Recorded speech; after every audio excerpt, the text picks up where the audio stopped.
የማዳም ቅመም መከራ መቼም አያልቅም።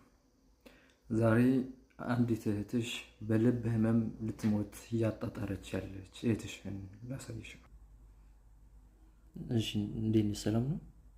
እግዚአብሔር ይመስገን። ስምሽን? ምህረት። ዱባይ ከመጣሽ ስንት ጊዜ ሆነሽ ነው? 5 ዓመት።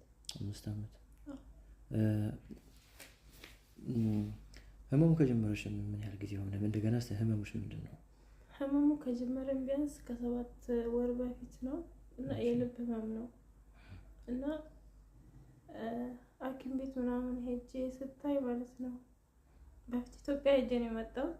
ኢትዮጵያ ታይቼ ስመለስ ስንት ጊዜ ሆነሽ ኢትዮጵያ ሄደሽ ከመጣሽ? ኢትዮጵያ ሄጄ ከተመለስኩ 4 ወሬ ነው። ከዛም በኋላ እዛ ሐኪም ቤት ሄጄ ስታይ የልብ ኬዝ እንዳለ ይነገሩ። የት ነው ኬዙ? ማለት ህመም እንዳለሽ የነገሩሽ? ህመም እንዳለኝ አዳማ ተመርምሬ ነበረ። እሺ። ከዛ የልብ ህመም አለብሽ እና እንትና ኦፕሬሽን መደረግ አለብሽ እንጂ አትተኝም አሉ። ከዛ በሰዓቱ ሲጠይቁኝ እውነት አልመሰለኝም። ከዛ መድኃኒት ምናምን ወስጄ ግዴታ ደግሞ ለእናቴ መስራት ስላለብኝ ተመልሼ መጣሁኝ ወደ ዱባይ። ከዱባይ ደግሞ ተመልሼ መጥቼ መዳም ቤት ነው የምሰራው። ገባሁ ስራዬ። ከስራዬ ስገባ 1 ወር እንደሞላኝ ደግሞ ያኔ እያመመኝ መጣ። 1 ወር እንደሞላኝ ወጥቼ ታከምኩኝ። ስታከም ቀጠሮ ያዙልኝ። አሁንም በሁለተኛ ወሬ ሄድኩኝ። ሲሄድ ዶክተሩም ወደ ሌላ ቦታ ሄጄ ያለኝ መጀመሪያ ሄድኩበት ማለት ነው።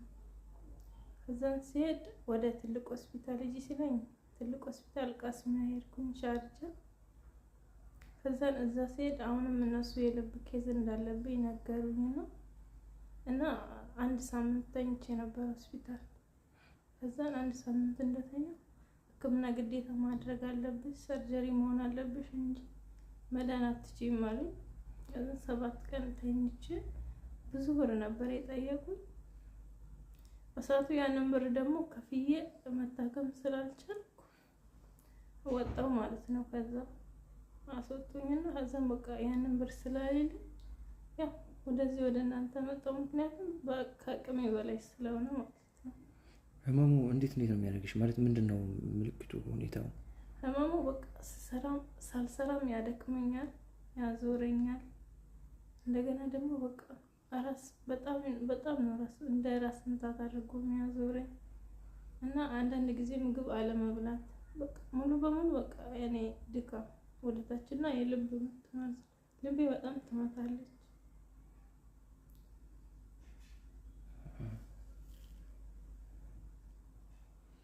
አይዞሽ። እሺ።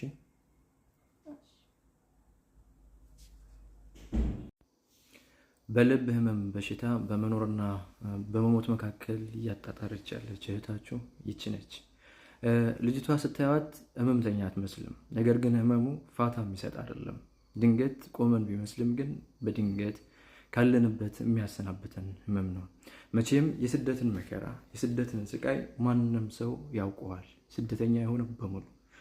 ስለዚህ ስደት ላይ የሚገጥመን ህመም ይሁን በሽታ በጋራ ተባብረን ቻችን ማስታመም ካልቻለን እንደወደቀን እንቀራለን። ስለዚህ ስደት ላይ ያላችሁ የማዳም ቅመሞች ዛሬ ጤነኛ ናችሁ። ዛሬ ያላችሁበት ምናልባት ጥሩ ሁኔታ ላይ ሊሆን ይችላል። ነገር ግን ልክ እንደዚህ እህት አለመሆናችሁ ምንም ዋስትና የላችሁም። ይህችን እህታችን በአካልም ይሁን በተለያየ መንገድ መርዳት የምትፈልጉ በሙሉ መታችሁ እሷን ማግኘት ትችላላችሁ። ሎኬሽኗ ሻርጃ ጀማል አብድናስር አካባቢ ኢጃዛ ቤት ነው የምትኖረው። ለጊዜው ዛሬ ላይ ጓደኛዋ ጋር መታ ህመሟን ለማስታመም እየሞከረች ነው። አሊያም መታችሁ ማየት ማትችሉ እንዲሁም ደግሞ በገንዘብ ማገዝ የምትችሉ ካላችሁ ደግሞ አካውንቷን ሜንሽን አደርግላችኋለሁ።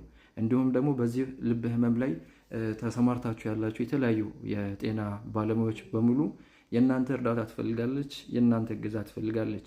ስደት ላይ ያሉ እህት ወንድሞች እንደዚህ ህመም ሲደርስባቸው በምን በኩል መረዳት እንዳለባቸው እኔ አላውቅም። ምናልባት የምታውቁበት መንገድ ካለ ይሄ ቪዲዮ በእኔ ፎሎወር ብቻ የሚሆን አይደለም። ይሄ ቪዲዮ በእኔ ንግግር ብቻ የሚሆን አይደለም። ስለዚህ የሁላችሁም እገዛ ይፈልጋል፣ የሁላችሁም አስተዋጽኦ ይፈልጋል። ችላ ሳትሉ፣ ስቃችሁ ሳታልፉ፣ ንቃችሁ ሳታልፉ የበኩላችሁን አድርጉ። ሼርም ሊሆን ይችላል፣ ዲዩትም ሊሆን ይችላል። የምትችሉትን በሙሉ አድርጉ። እኔ የምችለው ይሄንን ነው። እኔ የምችለው ቪዲዮን እናንተ ጋር ማድረስ ነው። በተረፈ ደግሞ እናንተ የበኩላችሁን አድርጉ።